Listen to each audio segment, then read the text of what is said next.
오늘 하나님께서 우리에게 주신 말씀은 사도행전 20장 17절에서 27절까지의 말씀입니다.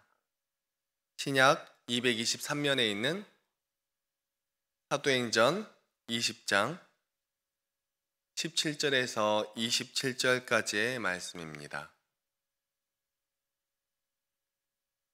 한 절씩 교독하시고 마지막 절은 함께 읽도록 하겠습니다. 바울이 밀레도에서 사람을 에베소로 보내어 교회 장로들을 청하니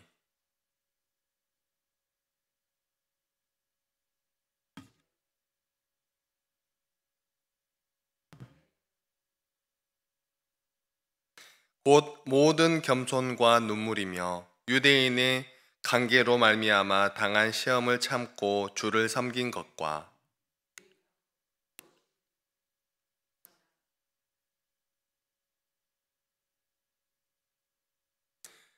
유대인과 헬라인들에게 하나님께 대한 회개와 우리 주 예수 그리스도께 대한 믿음을 증언한 것이라.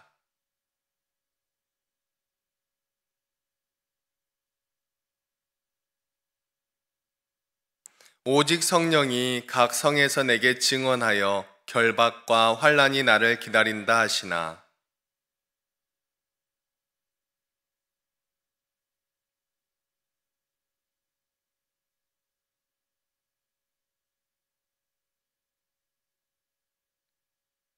보라, 내가 여러분 중에 왕래하며 하나님의 나라를 전파하였으나 이제는 여러분이 다 내 얼굴을 다시 보지 못할 줄 아노라.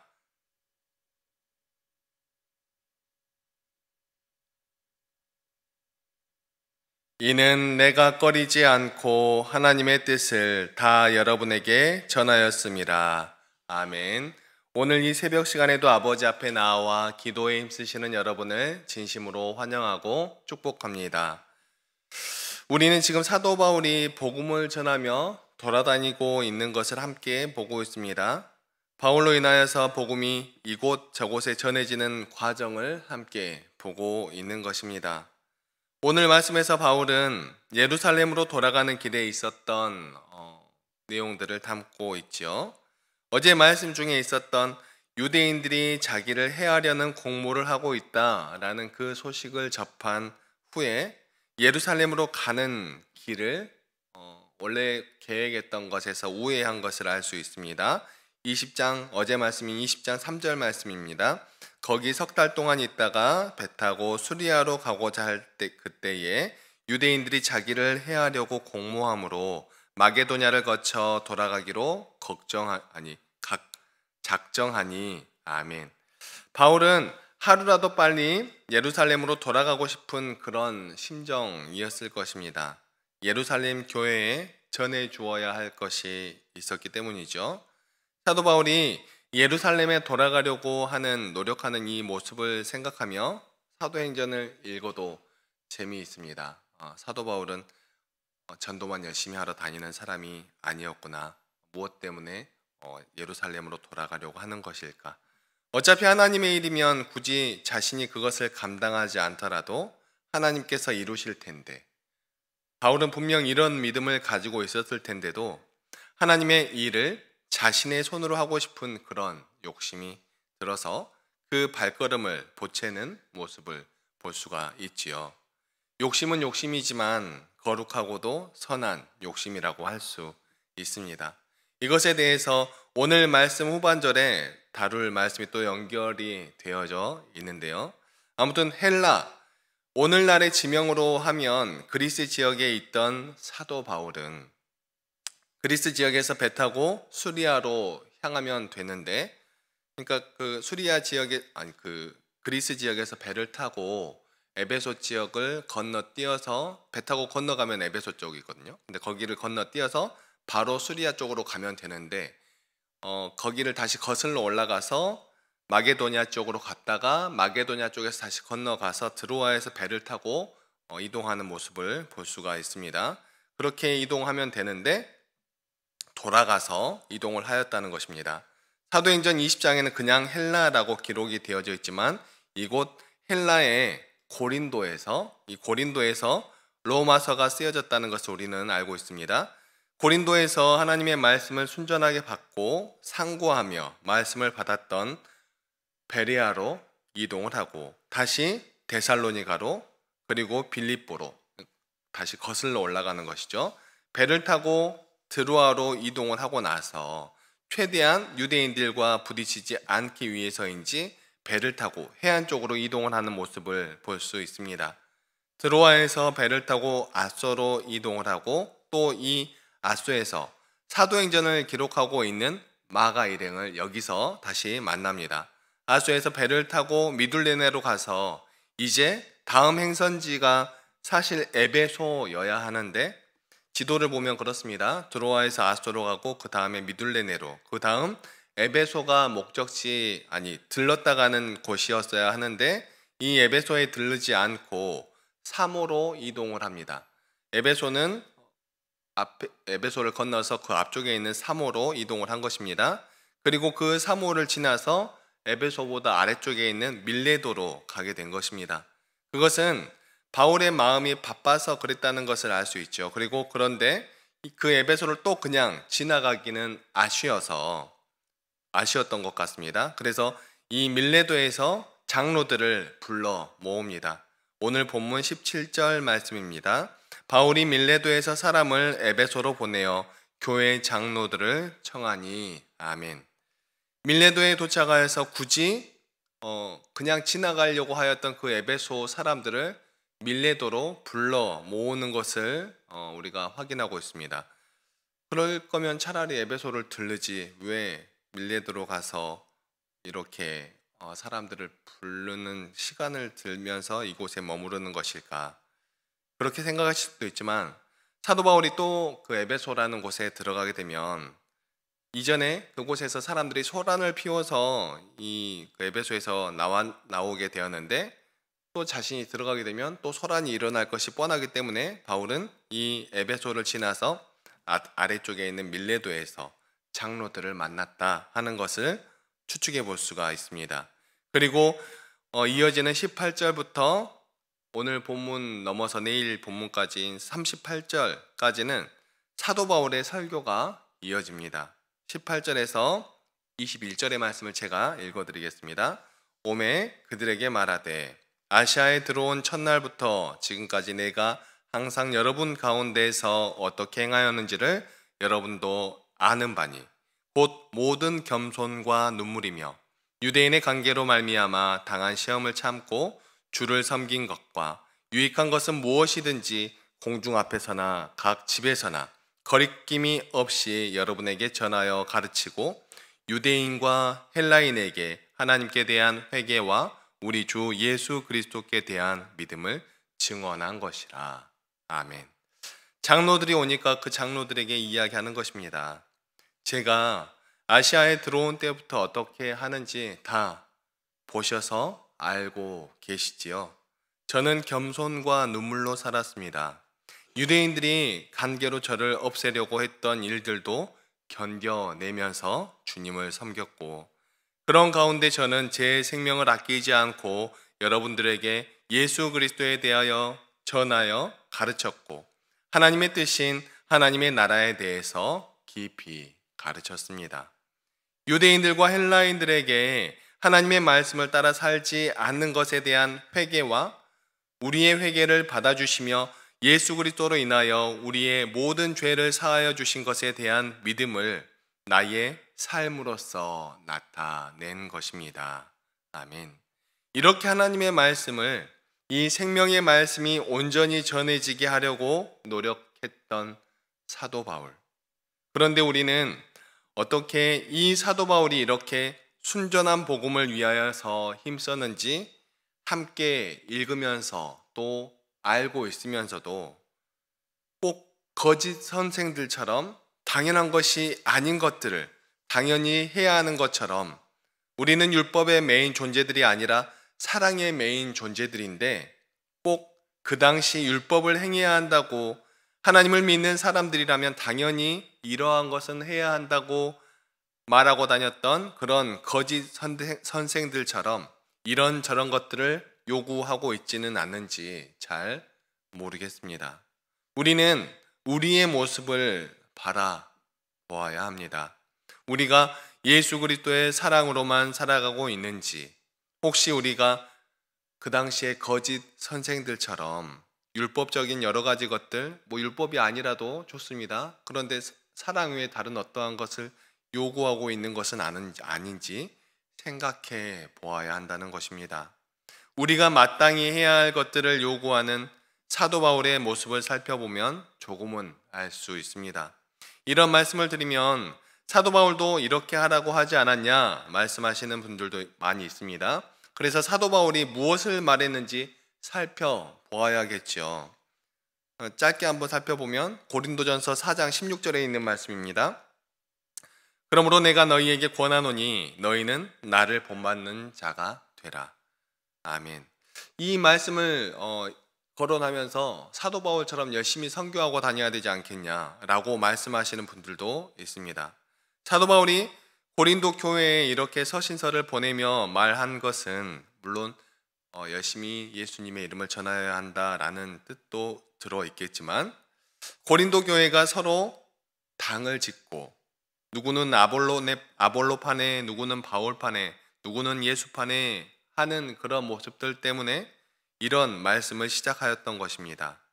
그런데 이런 맥락은 살펴보지 않고 거론하지 않고 이런 문자적인 것만 이야기하는 것은 참 어리석은 행위이죠. 고린도 전서를 이야기했으니까 고린도 전서를 조금 더 깊게 보면 사도 바울은 재미있게도 개인적인 이야기, 과한 정보, TMI를 다루기도 합니다. 당을 지어서 싸우는 사람들을 보면서 그 사람들에게 자신이 거론되는 그런 부분, 바울이 말도 잘 못하고 이렇게 어리버리한 그러한 사람이더라 하는 그런 소리를 듣고 사도 바울이 사도 바울이 화딱지가 나서 고린도전서를 기록합니다.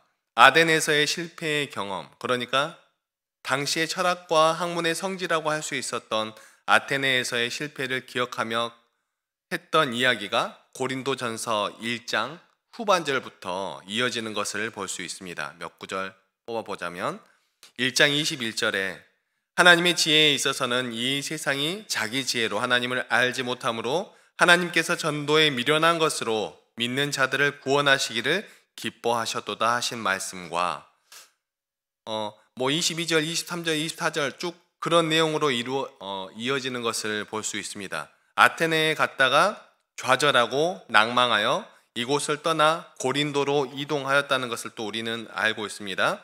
사도행전 17장 18절과 32절, 33절의 말씀입니다. 사도행전 17장 18절과 32절, 33절 말씀. 어떤 에피쿠로스와 스토아 철학자들도 바울과 쟁론할세 어떤 사람은 이르되 이 말쟁이가 무슨 말을 하고자 하느냐 하고 어떤 사람은 이르되 이방 신들을 전하는 사람인가 보다 하니 이는 바울이 예수와 부활을 전하기 때문이로라.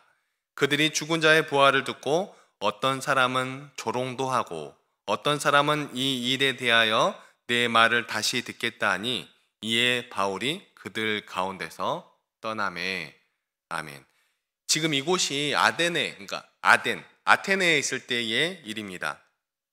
이 아테네는 철학과 학문이 엄청나게 발달했던 그런 곳이기 때문에 사도 바울이 와가지고 어떤 말을 해도 유식한 말로 사도 바울을 찍어 눌러버리는 그러한 사람들이 있었던 것이죠. 그래서 사도 바울은 내가 말을 잘한다고 해서 하나님이 전해지는 것이 아니구나 하는 마음에 고린도전서를 이렇게 기록했던 것입니다. 자신이 그렇게 고린도에 가서 복음을 증거할 때 나타냈던 그런 모습이 사람들이 보기에는 좀 부족한 사람이구나, 말도 못하고 그렇게 안타까운 사람이구나 라고 생각했던 것을 이야기하니까 이렇게 지금 기록하고 있는 것이죠. 조금 전에 고린도전서 후반절부터의 말씀이었던 것이죠. 이게 성경이 그냥 은혜만 있는 책인 줄 알았는데 이렇게 생각하며 읽다 보면 은혜도 읽지만 너무 재미도 있습니다. 그때 당시에 바울의 마음도 느껴집니다. 그렇기에 성경을 볼 때 그냥 문자적으로 보는 것이 아니라 또 누가 어떤 말씀을 들고 와서 이러이러 했으니까 이러해야 하지 않겠습니까? 라고 말하면 그것을 그냥 문자적으로만 바라보는 것이 아니라 이런 식으로 맥락을 생각하며 어떤 내용이 나왔을 때 도대체 그 말씀을 왜 했는가 알아야 오해하지 않고 곡해하지 않고 말씀을 볼 수가 있습니다. 또한 이단이나 다른 어떤 사람들이 올 때도 이런 문자적인 것들을 가지고 와서 공격할 때가 많이 있는데, 이런 내용을 알고 있다면, 그러니까 맥락을 바라볼 줄 안다면 이단들이 공격해 올 때도 그 말씀을 그냥 보고 그러네 하고 받아들이는 것이 아니라 깊이 보고, 그런데 이것은 이래서 이렇게 된 것이 아닙니까? 라고 이야기할 수 있어야 한다는 것이죠. 이렇게 하나님의 말씀, 이 생명의 말씀이 온전히 전해지게 하려고 노력했던 이 사도 바울. 이 사도 바울이 이렇게 순전한 복음을 위해서 얼마나 힘썼는지 생각한다면 우리도 그 바울이 목숨을 걸면서까지 전했던 이 복음을, 순전한 하나님의 이 말씀을 순전하게 받아들이고 순전하게 살아가야 할 것입니다. 거짓 교사들처럼 이것 해야 한다, 저것 해야 한다 하는 것이 아니고요. 이것은 거짓 선생들이 하는 것이라는 것입니다. 순전하다. 사실 하나님의 말씀이 아니고서는 순전한 것이라고는 찾아볼 수 없지요. 특별히 오늘날을 살아가는 우리들의 모습에는 순전한 것이라고는 없다고 할 수도 있을지 모르겠습니다. 어떤 누구라도, 사도 바울이라도 말씀처럼 순전하게 살아내지는 못하였지요. 순수하지만 완전한 것, 포장하기를 좋아하는 사람들은 결코 할 수 없는 것들입니다. 하지만 우리 모두 최대한 그렇게 순전하게 살아가는 우리들이 되기를 소망합니다. 하나님을 사랑하며 이웃들을 사랑하면서요. 바울이 이어서 말합니다. 22절에서 24절 말씀입니다. 보라, 이제 나는 성령에 매여 예루살렘으로 가는데 거기서 무슨 일을 당하는지 알지 못하노라. 오직 성령이 각 성에서 내게 증언하여 결박과 환난이 나를 기다린다 하시나, 내가 달려갈 길과 주 예수께 받은 사명 곧 하나님의 은혜의 복음을 증언하는 일을 마치려 하면은 나의 생명조차 조금도 귀한 것으로 여기지 아니하노라. 아멘. 여기서 또 너무 유명한 말씀이 나오지요. 24절의 말씀입니다. 우리 24절 말씀 함께 읽겠습니다. 시작. 내가 달려갈 길과 주 예수께 받은 사명 곧 하나님의 은혜의 복음을 증언하는 일을 마치려 하면은 나의 생명조차 조금도 귀한 것으로 여기지 아니하노라. 아멘. 이 말씀도 또한 맥락을 짚어서 읽지 않으면 사도 바울이 복음을 전하러 달려가는 데는 자신의 목숨도 아끼지 않은 것이다 라고 그냥 전할 수도 있습니다. 물론 그 말이 틀린 말은 아니죠. 그런데 이 구절에서는 다른 의미를 담고 있죠. 우선은 이렇게 정리할 수 있습니다. 사도 바울이 예수님께 받은 사명, 그것은 하나님의 은혜의 복음을 증언하는 일이고 이 일을 마치려 하는 것이라는 것이죠. 그런데 우리는 사도 바울이 지금 어디로 향하는 길인지 알고 있습니다. 선교지로 향해 가는 것이 아니라 다시 예루살렘으로 돌아가는 길이라는 것이죠. 선교가 끝나고 돌아가는 길입니다. 그런데 그냥 돌아가는 길인데 예수님께 받은 사명이라는 거창한 단어까지 사용하고 있습니다. 그냥 돌아가는 길인데 이런 말까지 쓴 것을 생각한다면 순전하지 못한 것 같죠. 그런데 사실 사도 바울은 그냥 돌아가는 길은 아니었습니다. 아까 제가 시작할 때 말씀드렸던 후반절에 나온다고 했던 사도 바울이 욕심을 품고 내가 이 일은 해야 해 하면서 나아갔던 그 길. 사도 바울은 세 번째 선교 여행을 떠나면서 준비한 예루살렘 교회에 가난한 사람들을 위한 사랑의 연보를 마련하여서 선교 여행으로부터 세워진 이방 땅의 믿음의 형제들로부터 쌓아 올린 이 사랑의 연보를 예루살렘 교회에 전하는 사명을 가지고 나아가고 있다는 것입니다.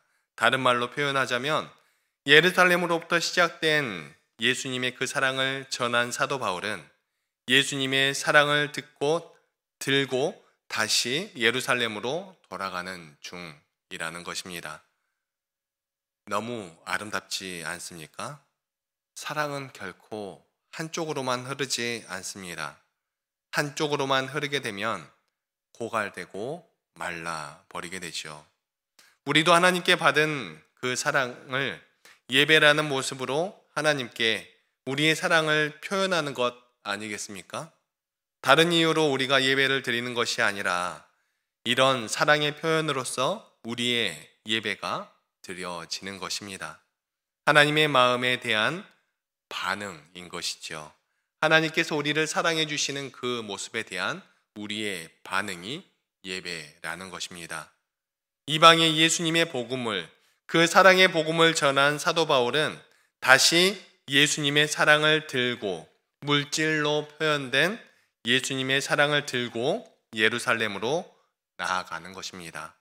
우리 본문 26절에서 27절 함께 읽고 말씀을 마치도록 하겠습니다. 26절에서 27절입니다. 시작. 그러므로 오늘 여러분에게 증언하거니와 모든 사람의 피에 대하여 내가 깨끗하니 이는 내가 거릿거리지 않고 하나님의 뜻을 다 여러분에게 전하였음이라. 아멘. 유대인들이 보면 저게 무슨 하나님의 말씀이야. 야, 죄 없애버리자. 헛소리만 하고 다녀. 그게 무슨 하나님의 말씀이야. 하며 여러 위기에 처했었던 사도 바울. 그럼에도 꺼리지 않고 하나님의 뜻이라며 순전한 말씀을 전한 사도 바울. 그 순전한 말씀에는 여러분들이 다른 이것저것 할 것이 아니고 예수님을 믿게 되면 예수님의 이름으로 구원을 얻게 됩니다. 라는 그 말씀을 전했던 사도 바울. 이 순전한 복음이 우리 가운데 전해져서 우리도 순전한 믿음으로, 순전한 삶으로, 순전한 예배로 나아가는 우리들이 다 되시기를 간절히 소망합니다. 기도하시겠습니다. 사랑과 은혜가 충만하신 하나님 아버지, 너무나 감사합니다. 오늘 말씀을 통하여서 사도 바울이 어떠한 복음을 전하였는지 다시 한번 생각해 보았습니다. 사도 바울이 전하였던 순전한 복음, 그 당시에 하나님을 믿었던 사람들에게 박해를 당하면서까지 전하였던 순전한 복음, 다른 어떠한 것도 입에 담지 않고 예수 그리스도만 증거하였던 순전한 복음, 그 순전한 복음을 우리도 듣고 그것을 따라가고 있습니다. 하나님, 우리가 그때 당시에 거짓 선생들처럼 이것저것 구하는 그러한 모습이 아니라 사도 바울이 우리에게 전하여 준 것처럼 순전한 복음으로 나아가는 우리 모든 믿음의 자녀들이 될 수 있도록 도와주시고 인도하여 주시옵소서. 하나님께서 우리에게 보여주신 그 사랑을 우리의 삶의 예배로 하나님께 표현하며 나아가는 우리들 될 수 있도록 하여 주시고, 하나님의 그 사랑, 하나님을 사랑하고 이웃을 사랑하는 우리들의 모습으로 하나님께 대한 우리의 마음을 고백하며 나아가는 우리들 한 사람 한 사람 될 수 있도록 도와주시고 인도하여 주시옵소서. 오늘도 함께하여 주실 점 있사오며 이 모든 말씀 사랑이 충만하신 우리 주 예수 그리스도의 이름으로 기도드립니다. 아멘.